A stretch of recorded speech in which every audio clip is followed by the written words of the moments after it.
जय श्री कृष्ण। श्रीमद् भागवत गीता के तीसरे अध्याय का 13वां श्लोक एक बहुत ही सुंदर और व्यवहारिक जीवन सूत्र है।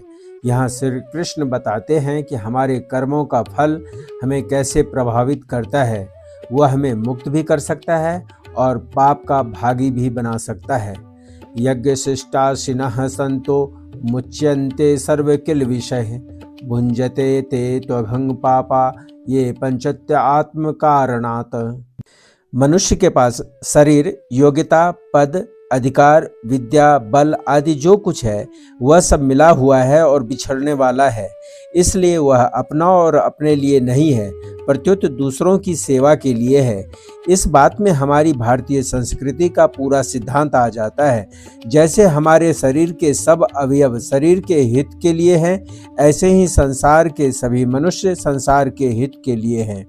कोई मनुष्य किसी भी देश, वेश, वर्ण, आश्रम आदि का क्यों न हो, अपने कर्मों के द्वारा दूसरों की सेवा करके सुगमता पूर्वक अपना कल्याण कर सकता है। हमारे में जो कुछ भी विशेषता है वह दूसरों के लिए है, अपने लिए नहीं। अगर सभी मनुष्य ऐसा करने लगे तो कोई भी बाधा नहीं रहेगा, सब जीवन मुक्त हो जाएंगे। मिली हुई वस्तु को दूसरों की सेवा में लगा दिया जाए तो अपने घर का क्या खर्च हुआ, मुफ्त में कल्याण होगा। इसके सिवाय मुक्ति के लिए और कुछ करने की जरूरत ही नहीं है। जितना हमारे पास है उसी को सेवा में लगाने की जिम्मेवारी है। उससे अधिक की जिम्मेवारी है ही नहीं, उससे अधिक मनुष्य कर सकता ही नहीं।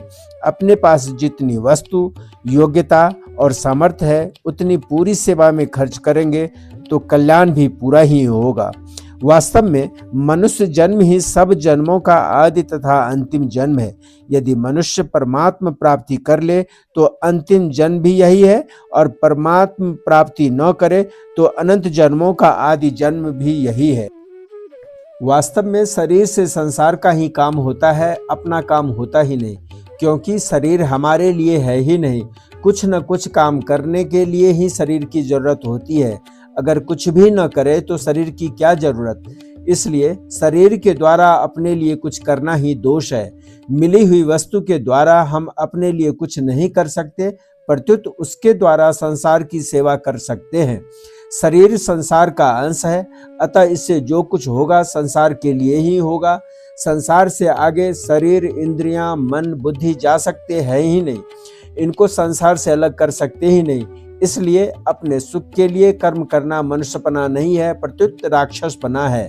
वास्तव में मनुष्य वही है जो दूसरों के हित के लिए कर्म करता है।